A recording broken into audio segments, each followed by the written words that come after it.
प्यारे बुजुर्गों, माताओं, भाई और बहनों, जिंदगी का मकसद क्या है ये हम सब जानने की कोशिश करते हैं।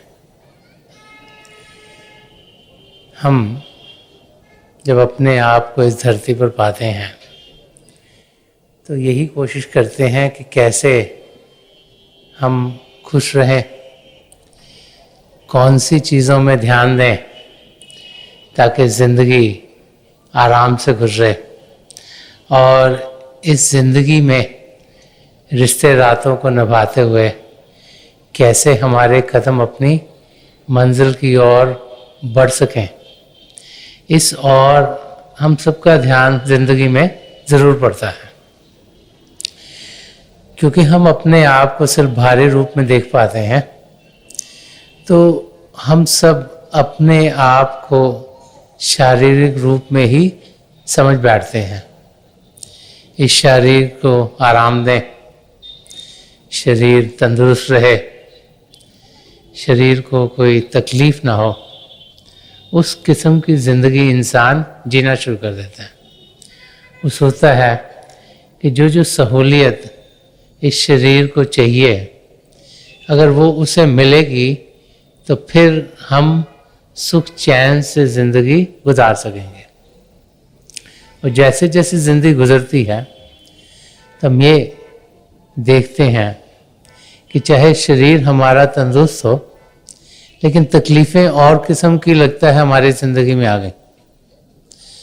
हो सकता है कि हमारे घर बार में कुछ तकलीफ आई हो सकता है कि कोई फाइनेंशियल प्रॉब्लम पड़ गई हो सकता है जहाँ हम रह रहे हों वहाँ कुछ और ऐसी हलचल हो गई हो जो हमारी शांति को भंग कर रही है। और आस्ते आस्ते आस्ते हम देखते हैं कि हमारी ज़िंदगी में शरीर के सिवाय और कुछ भी हमें लगना शुरू हो जाता है जिस और हमें ध्यान देना चाहिए। पढ़ लिख कर इंसान कुछ ऐसे प्रोफेशन में पढ़ना चाहता है जहाँ वो कुछ कमा सके, और फिर हम देखते हैं कि अगर कमाई भी अच्छी हो, जॉब भी अच्छा लगा हो या बिजनेस भी अच्छा चल रहा हो, फिर भी लगता है कि तकलीफ़ें कहीं ना कहीं से हमारी ज़िंदगी में ज़रूर आती हैं। इंसान जब इस धरती पर जीता है और जब तक उसका ध्यान शरीर की ओर ही रहता है, वो अपने आप को सबसे अलग समझता है। शक्लें सबकी अलग अलग हैं, बोलने के तरीके भी अलग, चीज़ें समझने के तरीके भी अलग, तो हम अंदर से समझते हैं कि हम सबसे शायद अलग हैं। और महापुरुष बार बार हमें समझाते हैं कि असलियत बाहर की जिंदगी का अनुभव करते करते कभी पाई नहीं जाएगी।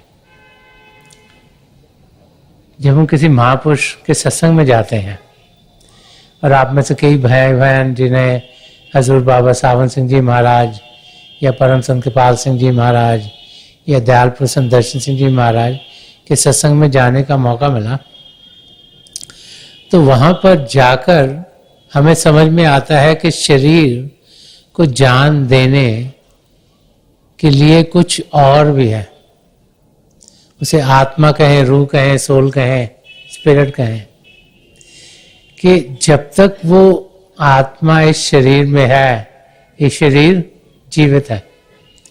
और फिर जब वो आत्मा इस शरीर को छोड़ देती है तो ये मौत के घाट पर उतर जाता है। ना ये काम कर सकता है, ना बोल सकता है, ना कुछ इसमें बदलाव आता है भारी रूप से, लेकिन कुछ भी वो करने के लायक नहीं रहता। तो महापुरुष समझाते हैं कि ये शरीर हमें बड़े भागों से मिला है, और ये इसीलिए मिला है कि हम असलियत को जान पाए।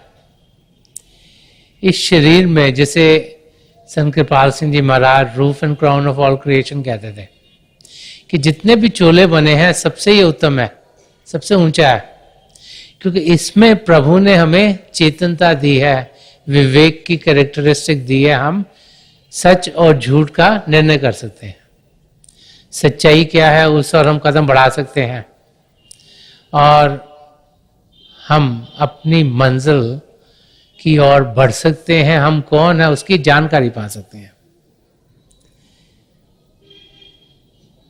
पुराने समय से जो फिलोसफर्स हुए हैं, जो रूहानियत की तरफ कदम बढ़ाते चले गए हैं, जो जिंदगी को समझने की कोशिश करते रहे हैं, वो सब अपने आप को जानने की ओर हमें बढ़ाते चले गए हैं। चंद साल पहले मैं ग्रीस में गया था, और वहाँ पर एक जगह है जो बहुत बड़ा ग्राउंड है। वहाँ पर पुराने टाइम से जिन जिन के ख्यालात अच्छे होते थे, वो वहाँ आकर औरों को अपने ख्यालातों के बारे में समझाया करते थे। तो वहाँ पर एक गेट है जिसके अंदर से जाना पड़ता है इस ग्राउंड तक पहुँचने के लिए, और गेट के ऊपर लिखा हुआ है ग्रीक में, जो कि कहता है नो थायसेल्फ, कि अपने आप को जानो। और आप में से बहुत से भाई बहनों को मालूम है, संत कृपाल सिंह जी महाराज ने एक किताब लिखी थी, मैन नो थायसेल्फ, कि इंसान तू अपने आप को जान। तो अपने आप को जानना ये सबसे पहला कदम है, क्योंकि अगर हम ये ना जान पाए कि हम कौन हैं, तो किस और हमें बढ़ना है वो तो हमारी समझ में नहीं आएगा। जिसे सेल्फ रियलाइजेशन कहा जाता है, कि अपने आप को जाने, तभी गॉड रियलाइजेशन हो, तभी प्रभु को हम पा सकते हैं। अगर हम यही ना जाने कि हम यहाँ करने के आए हैं, तो फिर किस और हमें कदम बढ़ाने हैं वो तो हमारी समझ में नहीं आएगा। तो अपने आप को जानना वो कहाँ से पाया जाए? जब हम सत्संग में आते हैं तो सच्चाई क्या है उसकी हमें जानकारी मिलती है, और किस और हमने ध्यान देना है वो बार बार बार हमें समझाया जाता है। और जब कुछ हमारी समझ में आता है, तो फिर कैसे हम अपने आप को उस स्तर पे अनुभव कर सकते हैं वो भी समझाया जा सकता है। असलियत में हम एक आत्मा है, और वो आत्मा परमात्मा का अंश है। संत दर्शन सिंह जी महाराज ने बड़े प्यार से समझाया कि वो कौन थे, क्या थे। एक जगह उन्होंने फरमाया है कि नाम है आदमी तो क्या, असल में रूह इश्क हूं। सारी जमीन है मेरा घर, सारा जहां मेरा वतन।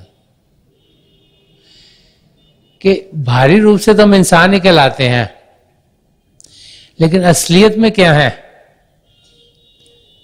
एक रूह इश्क जो प्रभु के प्रेम से भरपूर है। प्रभु क्या है? प्रेम के महासागर। प्रेम की बुनियाद प्रभु से शुरू हुई, प्रेम के जरिए सारी धरती चलती है, सारी क्रिएशन चलती है। उस प्रेम का अनुभव ये रूह या आत्मा कर सकती है। वो प्रभु के प्रेम से भरपूर है। आजकल के टाइम में, जो कि काफी साइंटिफिक टाइम है, हर एक इंसान चाहता है मुझे कोई प्रूफ चाहिए।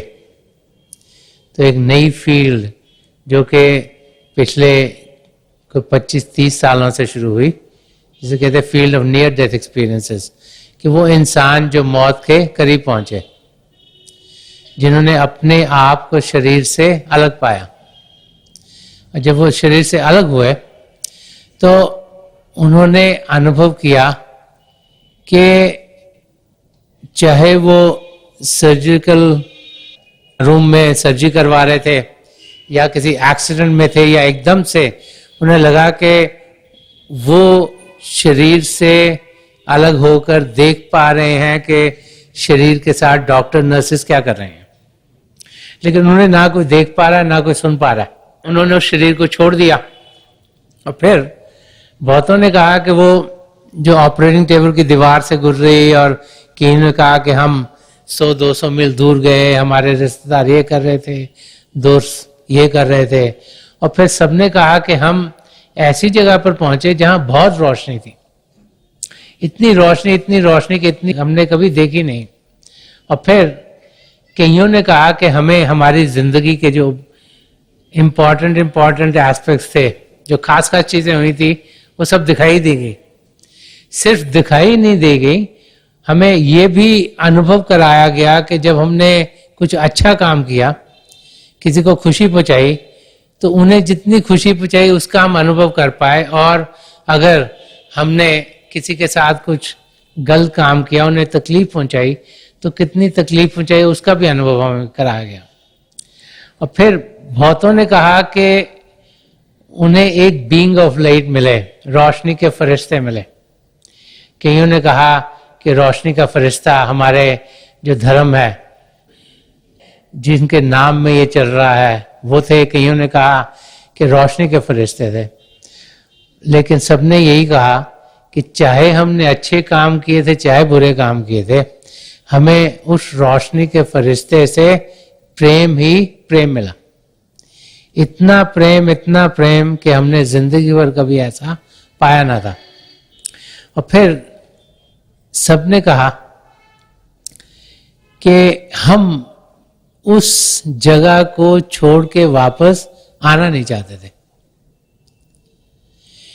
हालांकि कईयों के पत्नियां थी यहाँ, कईयों के पति थे, कईयों के बच्चे थे, कईयों के माँ बाप थे, भाई बहन थे, लेकिन सबने यही कहा कि हम वहां से वापस आना नहीं चाहते थे। लेकिन उनके जाने का समय नहीं था, इस करके वो शरीर में आए। तो जब उन्होंने डॉक्टर नर्सेस से ऐसी बातें की, तो पहले तो सबने सोचा कि इनका शायद दिमाग ठीक से काम नहीं चल रहा, इनको कुछ खराबी हो गई है। लेकिन जैसे जैसे इस किस्म के अनुभव बढ़ते चले गए, तो डॉक्टर्स और रिसर्चर्स ने भी इस पर रिसर्च करनी शुरू करी। तो सबसे पहली किताब इस सब्जेक्ट पर 1978 में आई थी, डॉक्टर रेमंड मूडी की। उसका नाम था लाइफ आफ्टर लाइफ। पीछे एक गैलप पोल हुआ था, 5-6 साल हो गए हैं, तो कहते हैं कि 32 मिलियन लोगों को उस किस्म के अनुभव हो चुके थे। और ये लोग तरह तरह के थे, तरह तरह के धर्मों के, तरह तरह की उम्रों के, कोई मेल्स थे, कोई फीमेल्स थी, कोई बच्चे थे, और जैसे पूरे स्पेक्ट्रम के अंदर हो रहे हों। अब जब हम अपने धर्म ग्रंथों को पढ़ते हैं, तो संतों महात्माओं की जिंदगी प्रभु की रोशनी, प्रभु के शब्द का बयान करती है। और जब शरीर से ऊपर उठते हैं, तो अंदर की दुनिया का हम अनुभव कर पाते हैं, और अंदर की दुनिया रोशन दुनिया है, अंदर की दुनिया प्रेम की दुनिया है। संत दर्शन सिंह जी महाराज ने इस यात्रा के बारे में फरमाया है। वो फरमाते हैं कि खाक से ताबा क्या कशां, हमने तो जब किया सफर, इश्क मिला कदम कदम, हुस्न मिला नजर नजर।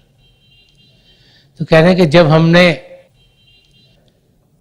शरीर से उठकर अंदर की दुनिया में कदम बढ़ाए, तो हर एक कदम प्रेम से भरपूर था, और हर एक नजर में खूबसूरती ही खूबसूरती थी। तो अंदर की दुनिया एक जगमग दुनिया है, अंदर की दुनिया प्रेम की दुनिया है। और ये भाई बहन जिन्हें ये नियर डेथ एक्सपीरियंसेस हुए थे, इन्हें भी ये अनुभव हो गया कि जब हम प्रेम देते हैं तो हमें प्रेम वापस मिलता है, और जब हम किसी को तकलीफ देते हैं तो हमें तकलीफें वापस मिलती हैं।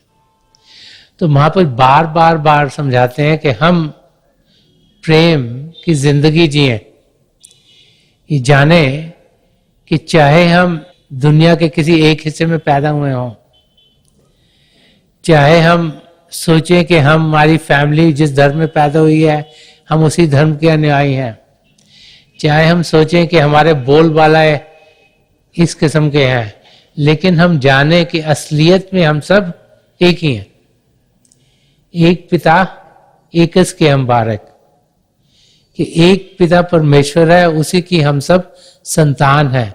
अभी हम सुनते तो हैं, लेकिन अनुभव कितना करते हैं। हम रोजाना देखते हैं भाई भाई के झगड़े हो रहे हैं, माँ बाप में डिफिकल्टीज हो रही हैं, माँ बाप बच्चों में प्रॉब्लम्स हो रही हैं। किस लिए? क्योंकि हम सब अपने आप को अलग अलग अलग अलग समझते हैं। अभी शरीर है, अगर शरीर में देखो तो इसमें कितनी अलग अलग चीजें लगती हैं। अगर लातों की ओर देखोगे तो लातें बाजुओं से अलग बनी है, बाहें एक किस्म से बनी है, लातें एक किस्म से बनी है। अगर सिर की ओर देखो तो सिर में क्या क्या, आंखें अलग, नाक अलग, मुंह अलग। अगर middle part of the body को देखें वो अलग से बनी है। हाथों को देखें तो उंगलियां भी अलग, अंगूठा भी अलग, और कोई दो उंगलियां एक जैसी नहीं है, सब अलग अलग है, एक छोटी एक बड़ी एक लंबी। और राइट हैंड और लेफ्ट हैंड की भी उंगलियां देखने में एक जैसी लगती हैं, जोड़ोगे तो कभी बराबर नहीं होती, सबकी थोड़ी थोड़ी अलग है। और ऐसे ही पैर की जो उंगलियां हैं या अंगूठा है वो भी अलग।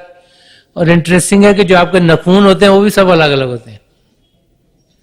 अगर अपने हाथों को देखोगे तो आपके किसी का नाखून थोड़ा लंबा होगा, किसी का चौड़ा होगा, सब अलग अलग अलग, लेकिन सब जुड़े हुए हैं, ठीक है, शरीर में है। हम ये नहीं कहते कि ये नाखून अलग है और ये नाखून अलग है। और अगर चोट लगती है अगर उंगली पर तो दर्द पूरे शरीर में होता है, क्योंकि शरीर इन सबको जोड़ के बना हुआ है, कोई एक दूसरे से अलग नहीं। लेकिन जब हम अपने आप को अलग समझते हैं तभी हमारी तकलीफें होनी शुरू हो जाती हैं। अपने आप को हम एक अवस्था में पाएं, यही बार बार बार महापुरुष हमें समझाते चले आए हैं कि अगर हम अपने आप को इससे अलग, उससे अलग, इस किस्म की दीवार के अंदर या उस किस्म की दीवार के अंदर पाएंगे तो फिर जिंदगी जैसे जीनी चाहिए वो हम कभी जी नहीं सकेंगे। एकता होना तब संभव होगा जबकि अपने आप में हम प्रभु के दर्शन करेंगे। जब हम अपने भीतर प्रभु को जानेंगे, पहचानेंगे, जब अपनी आत्मा का अनुभव करेंगे। शरीर का तो हम रोजाना अनुभव करते हैं, शारीरिक रूप से इंद्रियों के घाट पर तो हम रोजाना जीते हैं। आंखों से देखते हैं, कानों से सुनते हैं, नाक से सूंघते हैं, जबान से चखते हैं, और स्पर्श की इंद्रिय है। और इन इंद्रियों के जरिए जो हमारा ध्यान है, जो हमारी आत्मा का भारी रूप है, वो बाहर की दुनिया में जा रहा है। तो हमने उससे आगे बढ़ना है। अगर वहां तक ही रहे तो सिर्फ बाहरी रूप से इस शरीर की जानकारी पाएंगे, इस धरती की जानकारी पाएंगे, जो यहाँ और जीव रहते हैं उनकी जानकारी पाएंगे, लेकिन असली रूप में हम क्या हैं वो कभी जान नहीं सकेंगे। तो शरीर से ऊपर उठना वो अभ्यास से आता है। उसे मेडिटेशन कहें, अभ्यास में बैठे हैं, ध्यान ठिकाना कहें, वो सब अंदर की दुनिया में पहुंच कर ही आता है। और जब उस दुनिया में हम कदम बढ़ाएंगे तो हम देखेंगे कि वो जिंदगी जो असली जिंदगी है, वो जिंदगी जो खुशियों से भरपूर है, वो जिंदगी जो प्रेम की जिंदगी है, वो हमारे अंग संग रहेगी। संत दर्शन सिंह जी महाराज ने एक जगह और फरमाया, वो फरमाते हैं और वो अपनों से जो कतरा के चले हैं, हम वो हैं जो गैरों को भी अपना के चले हैं। हम जो जिंदगी जीते हैं तो हम सोचते हैं कि ये अपने हैं। अपने कौन है? माँ बाप, भाई बहन, रिश्तेदार, जिनसे हम सोचते हैं हमारा खून का नाता है, दोस्त मित्र, ये हमारे नजदीकी हैं। और जो उस दायरे के बाहर है उसको हम सोचते हैं ये गैर हैं और हैं। और हमें उस अवस्था में पहुंचना है जहां पर कि हम जाने के हम सब एक ही हैं। संत कृपाल सिंह जी महाराज बार बार फरमाते थे, एक बनो नेक बनो, कि एक ही का रास्ता इख्तियार करना है, हमने एक पिता परमेश्वर से बनना है। उसको बनने के लिए प्री रिक्विजिट क्या है कि हम नेकी का रास्ता इख्तियार करें, अपने जिंदगी को सद्गुणों से भरें।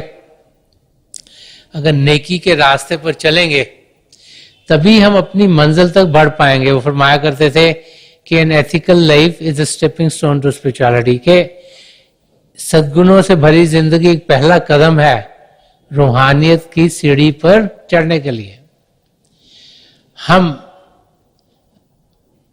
सच्चाई की जिंदगी जिए। सच तो बहुत ऊंचा है, लेकिन उससे ऊंचा सच्चा सुच्चा जीवन है। हम अहिंसा का रास्ता अपनाएं, हम प्रेम से जिए, हम नम्रता से जिए, निष्काम सेवा भाव से जिए, हम करुणा से जिए। तो जब जिंदगी में सद्गुणों को ढालेंगे तो हम देखेंगे कि हमारी बुनियाद पक्की होगी। अगर कोई बिल्डिंग बननी हो, अगर उसकी बुनियाद पक्की ना हो तो वो ज्यादा देर तक टिकती नहीं। तो हम अपनी बुनियाद को पक्की करें और वो नेकी के रास्ते पर चल के होगी, नेक बन के होगी। और जब बुनियाद पक्की होगी तो फिर बिल्डिंग खुद ब खुद ठीक खड़ी होगी और एकता हमारी पिता परमेश्वर से जरूर होगी, जबकि ध्यान उनकी और हम देते चले जाएंगे। जब भी हम अपने आप के बारे में सोचते हैं तो बहुत सी बार तो इंसान यही सोचता है कि मैं ये करूं कि ये करूं कि ये करूं, क्योंकि वो अपने आप को इस दुनिया में एस्टैब्लिश करने की कोशिश करता है। लेकिन ये भूल जाता है जो मौका हमें इस दुनिया में एस्टैब्लिश करने का नहीं मिला, उस दुनिया में एस्टैब्लिश करने का मिला। अगर ये जिंदगी पाकर जिस मकसद से हम यहां आए हैं उसको हम पूरा ना कर पाए तो फिर इस जिंदगी का जीना बेकार है। क्योंकि यही एक सुनहरा मौका है। हमारी आत्मा 84 लाख जियाजून में भड़क रही है। ये तो प्रभु ने बड़ी दया की कि हमें मानव चोला दे दिया। अब इस चोले के होने के बाद हमें एक सुनहरा मौका प्रभु ने दिया है कि हम 84 लाख जियाजून से छुटकारा पा सकें। अगर वो कार्य हमारा पूरा ना हुआ और हम फिर से 84 लाख जियाजून में अटक गए तो फिर सब कुछ होते हुए भी कुछ भी पाए बगैर इस धरती से हम चल बसेंगे। इसीलिए इसे गोल्डन अपॉर्चुनिटी कहा गया, एक सुनहरा मौका है। और महापुरुष बार बार हमें समझाते हैं कि इस और हम कदम बढ़ाएं। बहुत सी बार हम सोचते हैं कि शायद पिता परमेश्वर को तो वही पा सकते हैं जो कि 24 घंटे कहीं अभ्यास कर रहे हों या किसी आश्रम में बैठे हों या दुनिया को उन्होंने छोड़ दिया हो। लेकिन जो सन्मत का रास्ता है इसे पॉजिटिव मिशन का रास्ता कहा गया है। घर गृहस्थी में रहते हुए अपनी रिस्पॉन्सिबिलिटीज को निभाते हुए हम पिता परमेश्वर को पा सकते हैं। हमें ध्यान उनकी ओर करना है। ये वो रास्ता नहीं जो कहे कि हम किसी और के ऊपर डिपेंडेंट हो। हमें अपने पैरों पे खड़ा होना है, अपनी रिस्पॉन्सिबिलिटीज को निभाते हुए पिता परमेश्वर को पाना है। पाया जा सकता है अगर ध्यान हमारा सही डायरेक्शन पर हो। जैसे पंजाबी मुहावरा के हथ कारवल दिल यारवल, कि जब हम कार्य दुनिया के कर रहे हो ध्यान पिता परमेश्वर की ओर हो। इसलिए सिमरन करने को कहा जाता है। सिमरन क्या है? प्रभु के नाम का जाप। क्यों किया जाता है? कि ध्यान पिता परमेश्वर की ओर हो। जिस और हम ध्यान करेंगे हम वैसे ही बन जाएंगे। हर बच्चे को आप इंजीनियरिंग कॉलेज में भेजते तो इंजीनियर बन जाते हैं। अगर अकाउंटेंसी की डिपार्टमेंट भेजोगे तो वो अकाउंटेंट बन जाएंगे। तो जिस और इंसान ध्यान करता है वैसी स्किल्स गेन करता है, वैसे ही वो बन जाता है। और हम पिता परमेश्वर को पाना चाहते हैं, हमें रूहानी रास्ते में कदम बढ़ाने हैं। एक वाक्य सूफिज्म का है। बहुत से परवाने थे, उनकी मीटिंग हुई, उन्होंने मीटिंग की तो उनको रोशनी बड़ी अच्छी लगती थी। तो परवानों ने डिसाइड करा कि रोशनी बड़ी अच्छी लगती है तो इसकी जानकारी ज्यादा पाई जाए।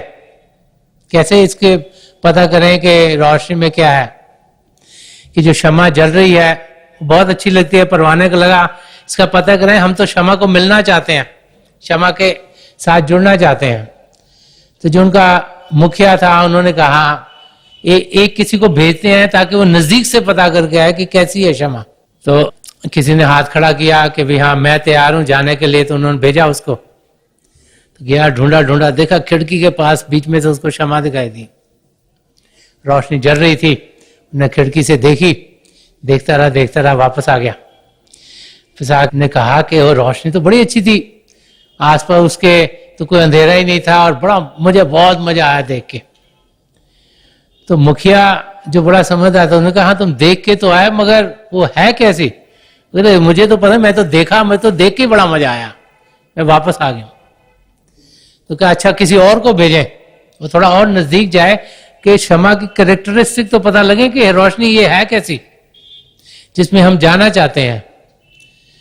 तो उन्होंने एक और परवाने को भेजा। वो परवाना गया, वो खिड़की पे पहुंचा, वो और आगे गया, शम्मा के बड़े नजदीक पहुंचा, उसको बड़ी गरमाइश अंदर से पैदा हुई, बड़ा खुश हुआ। ठंड का मौसम था तो उसको थोड़ी हीट आई, वो नजदीक पहुंचता गया, उसको बड़ी गरमाइश लगी, बहुत अच्छा लगा, वापस आ गया।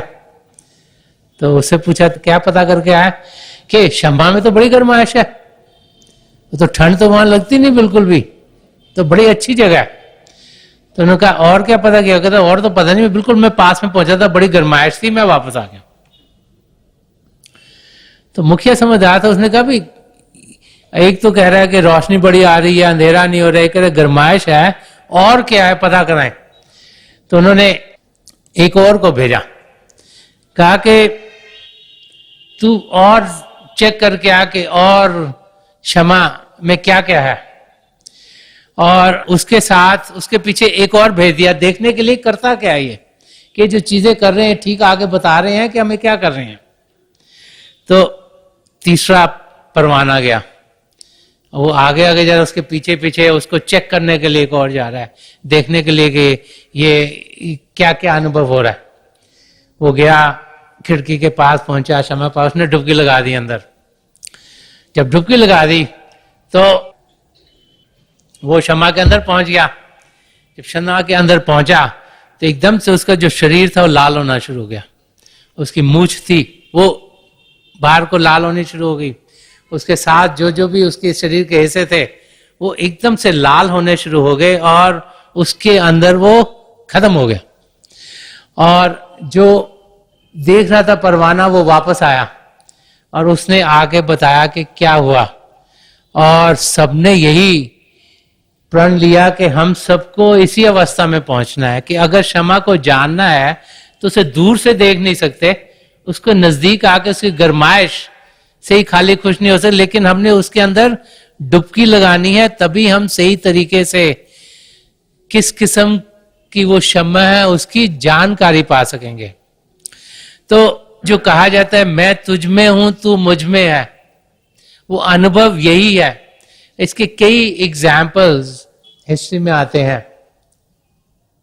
परमहंस रामकृष्ण ने भी जब अपने शिष्य स्वामी विवेकानंद को एक सवाल किया कि अगर तुम एक मधुमक्खी हो और ये मधु की प्लेट पड़ी है तो तुम उसमें से कैसे मधु जाके हनी को खाना है तो कैसे लोगे? तो स्वामी विवेकानंद का मैं तो कोने में जाकर और पहले चखूंगा, देखूंगा कि मेरे कैसा टेस्ट है, ये ना हो कि पंखों में शैल लग गया तो मैं उड़ ना पाऊं। तो रामाकृष्ण जी हंसना शुरू हो गए। तो वो कहते हैं कि बेटा डाइव इन, कि तुम्हें डुबकी लगानी चाहिए, तभी तुम्हें मालूम होगा कि शहद क्या है। अगर तुम बाहर प्लेट के खड़े होकर यूं ही डुबकी लगाने की जगह खाली चखते ही रहोगे तो असलियत क्या है वो तुम्हारी समझ में नहीं आएगी। एक गुरु साहब की जिंदगी का भी वाकया है कि उन्होंने जब किसी को कुछ समझाना था कि वो क्यों किससे ज्यादा प्रेम कर रहे थे, तो उन्होंने सबको कहा कि भंग बनाओ और कहा कि मुंह में रखो, और मुंह में रखो लेकिन पीनी नहीं है। और जब सबने मुंह में रखी, उनसे पूछा क्या हुआ तुम्हें नशा, कहते नहीं। तो जब तक पियोगे नहीं, जब तक पूरी तरह से तुम उसमें जाओगे नहीं, और अगर बाहर ही रूप में ही रह जाओगे तो असलियत क्या है आपको समझ में नहीं आएगी।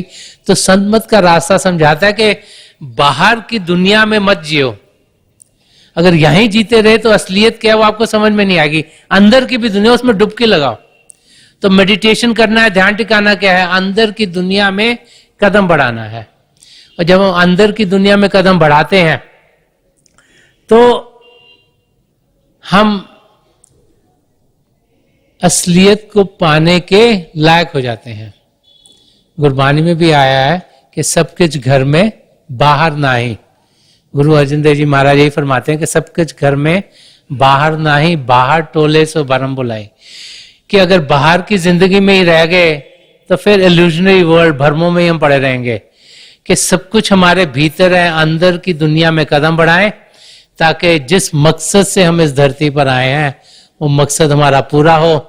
वो मकसद है अपने आप को जानना, वो मकसद है पिता परमेश्वर को पाना, वो मकसद है आत्मा का मिलाप परमात्मा में कराना, वो मकसद है 84 लाख जिया जून से छुटकारा पाना।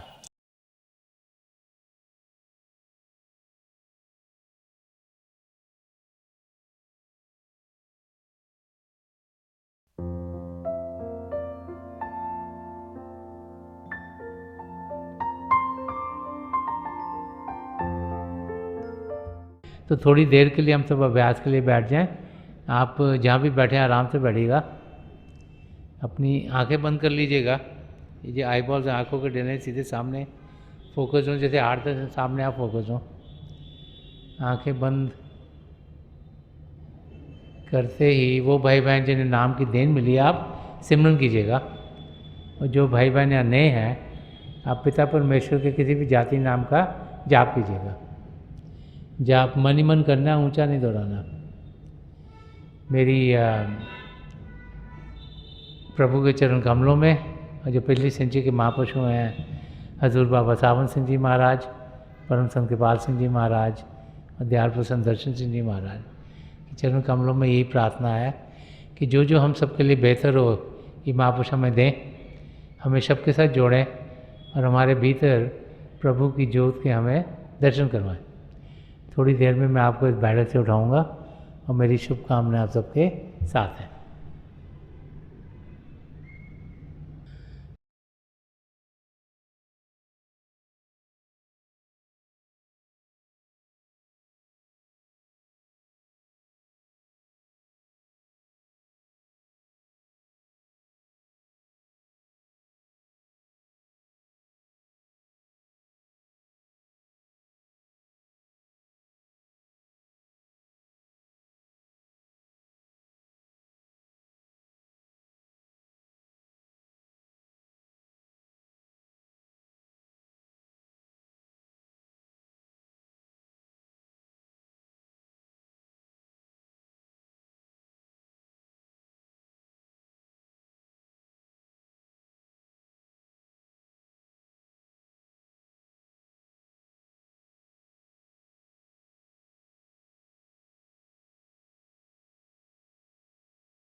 छोड़ दीजिए जी, प्लीज लीव ऑफ।